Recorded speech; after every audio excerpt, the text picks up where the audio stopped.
Hi guys, we are now on our third reading of It Ain't So Awful Falafel. And sorry, last time we got cut off. We were actually in the middle of page 58, so I'm going to continue from there.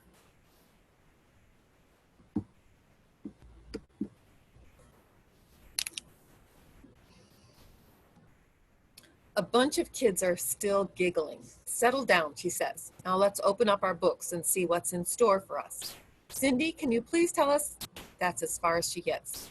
Okay, who did that? She asks, pointing to the poster, which now also has the words, "So is disease," written in the blue sky. No one says anything. Is anybody going to tell me who did that, or do I have to punish all of you? No one makes a peep. Alrighty then, here's what's going to happen. Instead of having our first test in 2 weeks, we are going to have it on Friday. That means you will have twice the amount of reading this week. You can start chapter 1 now. I want complete silence. If you make a sound, you will go to the principal's office. And by the way, if you are going to deface private property, you should learn to spell correctly. I can't find my next class. There are only 5 minutes in between classes, and I'm frantically rushing all over the place.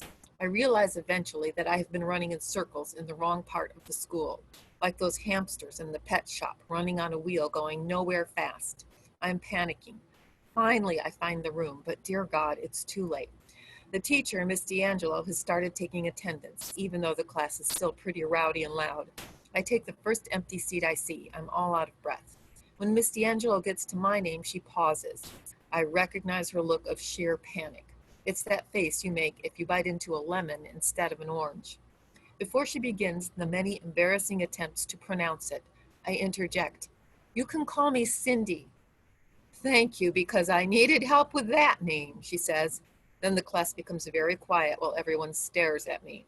Miss D'Angelo asks me how to pronounce my real name. Why can't she just move on? Isn't there a lesson plan today? Zomarad, I say real quietly. A bunch of kids go, whoa. She asks me what kind of name that is. I think, dear God, please make this the last question. I'm from Iran, I say. That's lovely, she says. My family is from Italy. Being from Italy is very different than being from Iran. Everyone knows about Italy. It's shaped like a boot, and they eat pasta and have nice purses. Being from Iran is like being from Mars. Aside from Iranians, pretty much no one has been there. Right when I think the detour into questions about my life is over, some kid yells, "Did you, bring your camel with you?" Everyone laughs. I look to see who said that. It's a boy with blonde, feathered bangs that need a trim. I want to say something, but I cannot think of anything clever. I want to yell back, I have never owned a camel. I don't, though. I just keep quiet while everyone laughs. Finally, Miss D'Angelo says, okay, everyone, enough. I can't believe the boy doesn't get in trouble for being so rude. I manage to find my next class pretty easily. I tell the teacher my new name before she calls attendance. Smooth sailing, no drama, phew. In the middle of the lesson, there's a giggly announcement on the loudspeaker. Apologies for this interruption. Don't miss the welcome rally in the quad at lunch. And for all you sixth graders who don't know where the quad is, it's the center of campus near the flagpoles. Just listen for the marching band. Go, Lincoln Lancers, go! At least I know where I will not be eating lunch. Original Cindy will probably be there, so I will not. Then toward the end of the period, there's another announcement. This time it's an older woman talking slowly. Attention all students, starting Friday, the library will be open during lunch. Please note that no food or drinks are allowed. Thank you, and keep reading. This is the best news I've heard all day. A minute later, the bell rings and everyone rushes out the door. I'm in no hurry. I take my time gathering my backpack, which is getting heavier with each textbook. I need to find my locker. Turns out the sixth grade lockers are behind the science building. I can barely hear the marching band. It's the perfect spot to have lunch.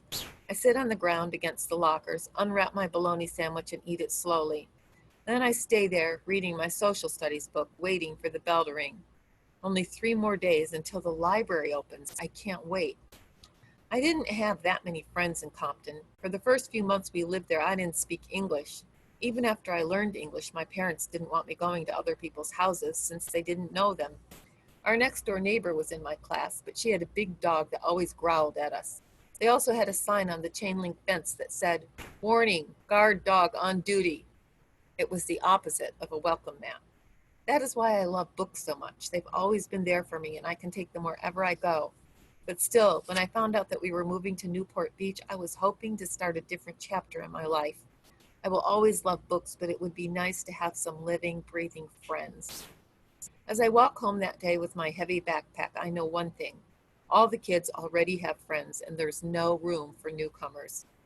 In fifth grade, Mrs. Goodspeed asked us to write what animal we are most like. I said I'm like a turtle because when I need to, I go into my own shell. She taped the stories on the wall, and guess what? I was the only kid who picked turtle. Most of the other kids picked dogs, cats, and horses. Everyone thought being like a turtle was totally weird. That seems to be my talent in America, doing things that other people think are weird. I still think I'm like a turtle. On Wednesdays and Fridays, I have PE first period. It's Wednesday, so I wake up in a bad mood. I already hate the day. And who do I see as I walk into the gym? Original Cindy, standing next to the bleachers with a group of girls. I walk quickly, trying to glide past them as fast as I can. As soon as I get close, they stop talking and turn around to look at me. I panic and say, "Hi, Cindy." She glares at me, then whispers something to the other girls, and they all start laughing. What is so funny? I know my sketchy gym shorts are not flattering and my tennis shoes are a weird pink color, 50% off sale, but neither of those things is laughing out loud funny. On second thought, I don't even want to know why they're giggling. I go up to the gym coach, who has a whistle on a rope around her neck and is holding a clipboard. "Hi, I want to let you know that I have a different name from what is on the attendance sheet." "Okie dokie. Which one's yours?" she asks, showing me the list of names. "Right there," I say, pointing to the longest name on the list. "Please call me Cindy." "Okie dokie," she says again. "Muchas gracias." As soon as the class bell rings, she blows a whistle. It's ear-splittingly loud in the gym, thanks to the echo. "Hello, ladies. I am Coach McAndrew, and it's my job to get you in shape this semester. As you know, boys and girls have separate PE classes, but I don't want you to think that girls' PE is some kind of social hour. It's not tea time, ladies. The motto is simple: no pain, no gain. For the next 2 months, we're going to rotate through different activities every 2 weeks, starting with tumbling, then dodgeball, then tumbling and dodgeball. I don't hear anything after that. Dear God, this is the only time I will ask for a broken arm. Please make it the left one so I can still do homework." Coach McAndrew blows her whistle 4 more times, pointing each time to one of the 4 mats on the floor. "Line up behind these mats. We're going to start with forward rolls, then backward somersaults, then cartwheels, then repeat." She blows her whistle again. I go up to her. "Excuse me, I don't know how to do any of those things. Can I please go to the library?" "No can do, amiga. Just watch what the other kids are doing. You'll learn. It's not hard. No pain, no gain." I stand way in the back of the line, letting everyone go ahead of me. All the kids do the forward rolls effortlessly. Who am I supposed to learn by watching them? It's like telling someone to learn how to swim by watching a fish. It's finally my turn. I kneel down and put the top of my head on the mat. That's as far as I get. I don't know what to do next. I hear giggling. The coach walks over. "Just roll," she says. Can she possibly be less helpful? I close my eyes and push myself forward. I roll sideways off the mat, splat onto the wooden gym floor. I hear more giggling. "Okay, why don't you just sit this one out and just watch," Coach McAndrew suggests. "Thank you," I say, walking toward the bleachers with my head down. I hate PE more than ever. All pain, no gain. At lunch, I'm sitting in the usual spot against my locker when I hear someone say, "Excuse me, are you the one from Iran?" Yeah, I say hesitantly, looking up to see a girl smiling at me. "That's so cool. I'm Carolyn. I heard you say that in Miss D'Angelo's class. I'm from Norway," she said, sitting down on the ground next to me. I'm so happy that someone is talking to me. Then I think, what if she turns out to be mean like original Cindy? I'm willing to take a chance. "When did you move here?" I ask. My grandparents came here, not me. So you were born here? I was. When you said you were from Iran, I thought you meant your grandparents were from Iran. So do you speak any other languages, she asks. I speak Persian. That's really cool. My grandparents still speak Norwegian, but my parents and I only speak English. My grandparents wanted their kids to speak only English so they would have a better chance in America, she explains. Too bad, huh? It's different for us because we're going back to Iran when my father's assignment is finished, so I can't forget Persian, I say. Can you say something in your language? Carolyn asks. What do you want me to say? Anything, she says. I just want to hear what it sounds like. Manshotar Nadaram. What does that mean? I don't own a camel, I translate. Carolyn laughs. Brock Vitter is an idiot. You know, he's the guy who asked about your camel the first day of school. Ignore him, always. I'll try, I say. I think you're going to like living in Newport Beach. I've lived here my whole life. Here's all you need to know. When the weather is in the 60s or low 70s, we call that sweater weather. Anything else is just called weather. I'll remember that. And if you want to meet nice people, you should join the Girl Scout troop, Carolyn suggests. We do fun things, and the leaders, Mrs. Starr and Mrs. Woods, are super nice. That would be great, I say. And you know what? We should meet for lunch every day, but let's eat on the benches near Miss D'Angelo's class. Okie dokie. And on Friday, we should go check out the library, she suggests. We totally should do that. Unlike my fake enthusiasm for tanning, this is real. I'm what you call a bookworm, Carolyn says as the bell rings and we get up to leave. Me too. When I get home, my mom is watching TV. Guess what? I met the nicest girl today named Carolyn, and I'm going to join Girl Scouts. And guess what again? She's a bookworm. That's nice. I know that my mom knows what Girl Scouts is because I was in Brownies in Compton. She just never gets excited over stuff. She's probably thinking about her sisters in Iran. She spends a lot of time doing that. Plus, she's not a bookworm, and only bookworms get excited over other bookworms.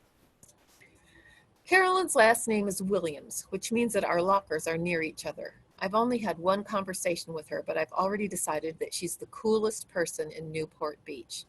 We meet at the bench as planned. It's much nicer than sitting on the ground. So, what's going on with the demonstrations in Iran, she asks. You know about them? I almost choke on a mouthful of cucumber. Well, yeah, it's all over the news, she replies. I know that, but I didn't know our American kids watch the news too. I watch every day. I want to be a journalist when I grow up, she says. So, what is going on over there?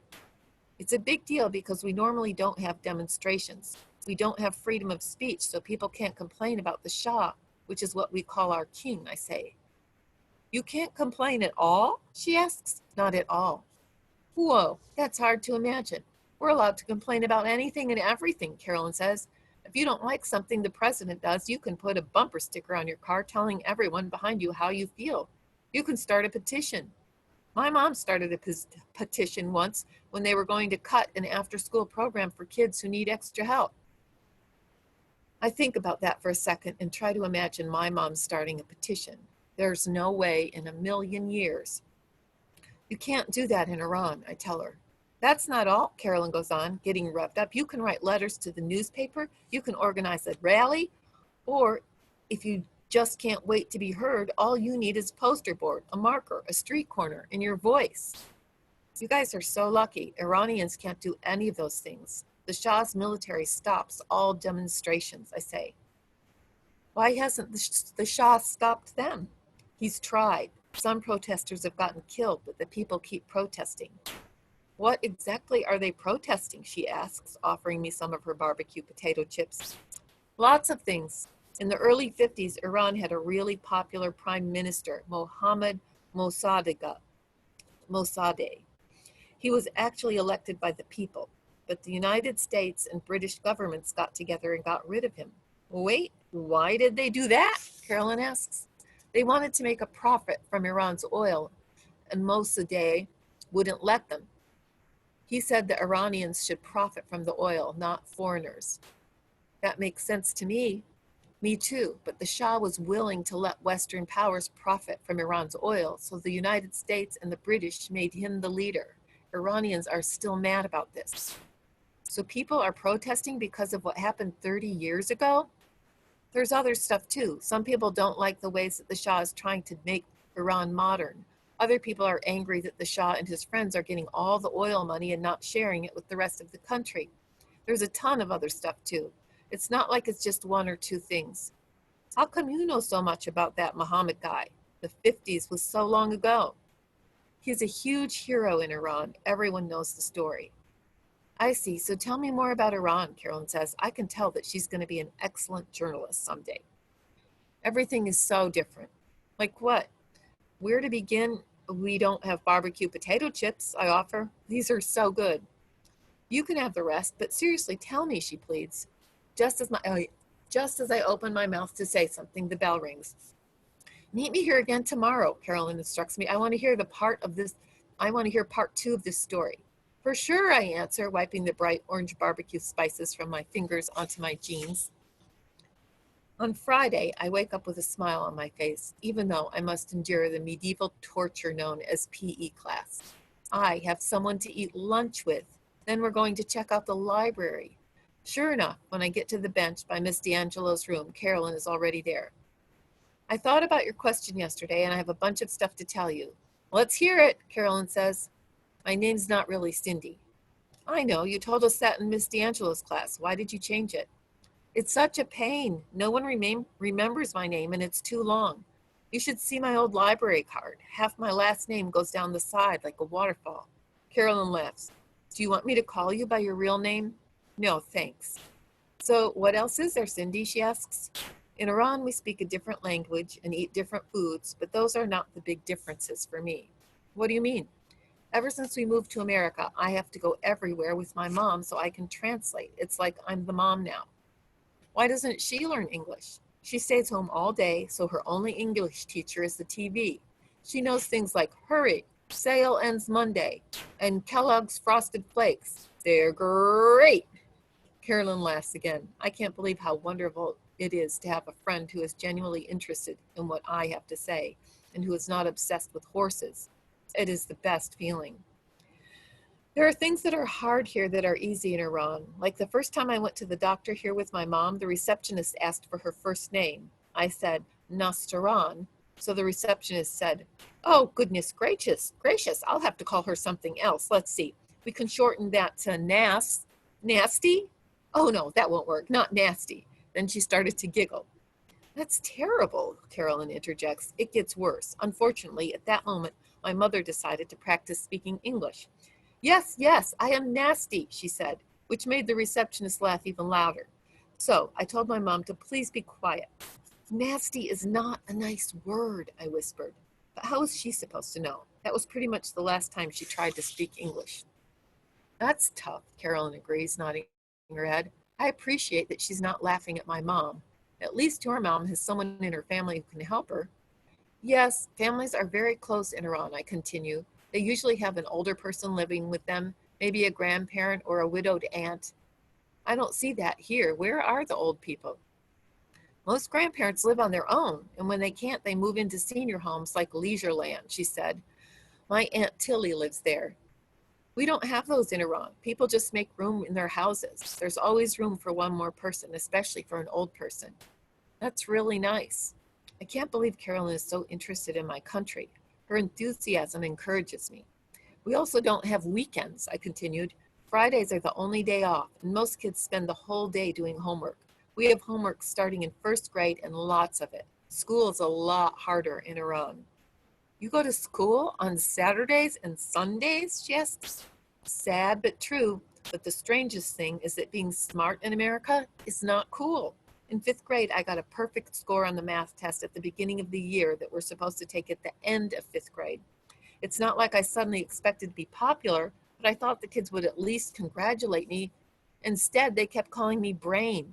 They said it like it was a bad thing. I was used to Iran where it's really, really cool to be good at math. I think it's very cool to be good at math, says Carolyn, and so do my parents. I don't know. It seems like most people only think you're cool in America if you're pretty or good at sports.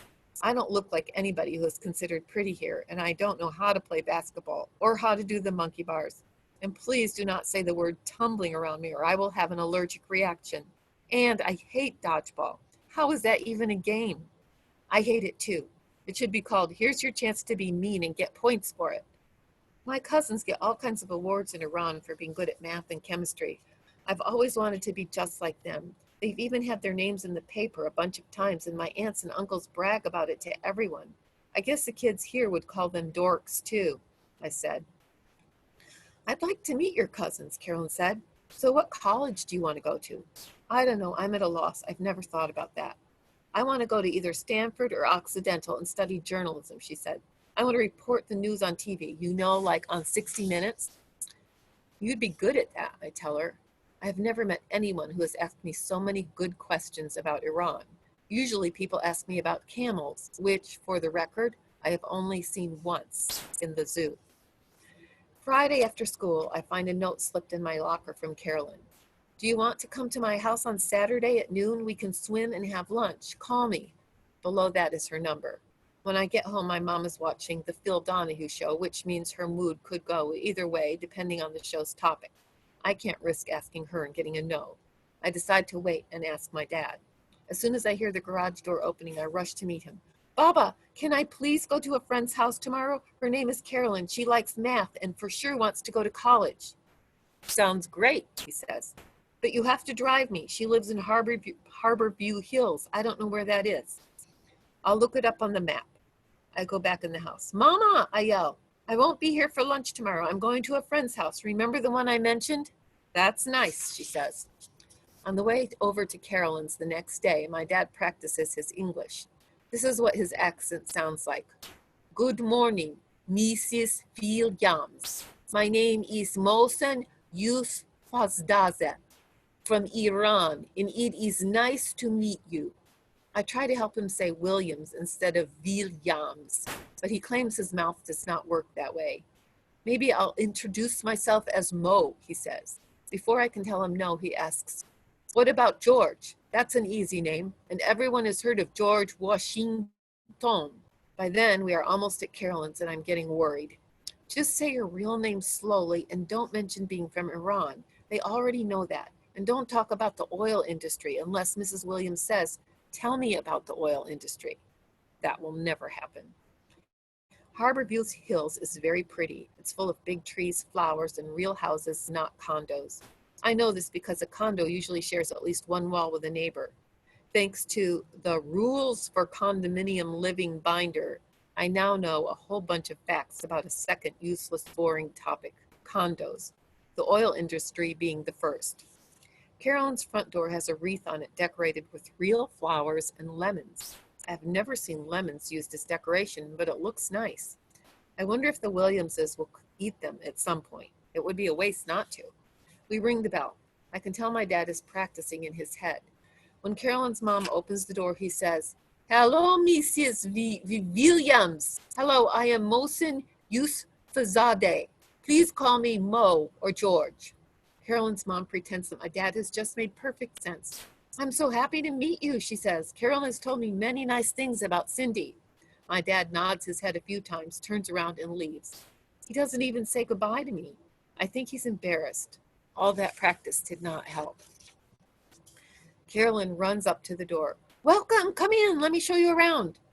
You have a lovely house, Mrs. Williams, I say as Carolyn pulls me inside. Thank you, Cindy. I hope you have fun today. Carolyn's told me so much about you. This is our pool, Carolyn says, taking me outside. I hope you brought your bathing suit. Before I can tell her that I'm wearing it under my clothes, ready to go, a big dog bounds up to us and starts licking me. I turn around so he can't lick my face. This is Sam. Down, down, down.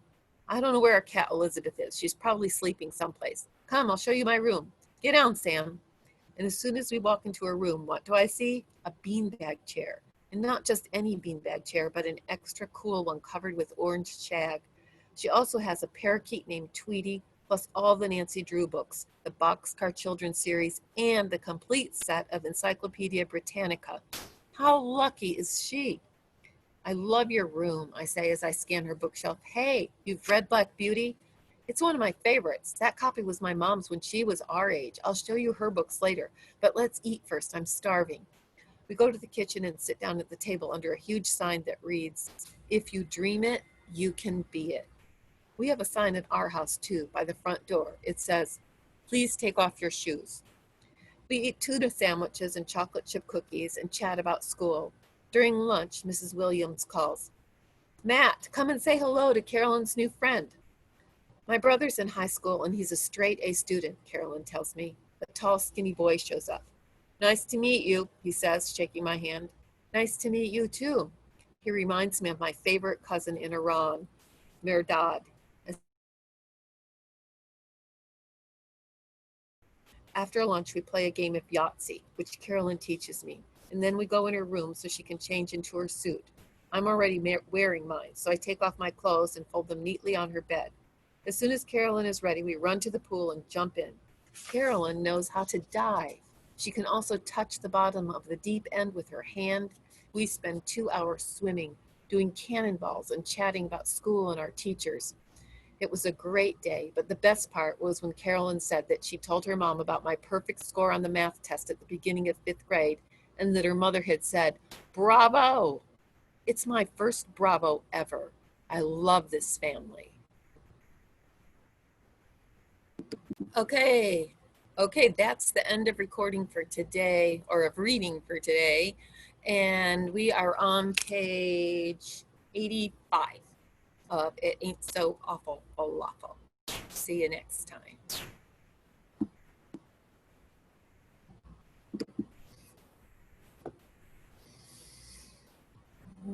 Hmm.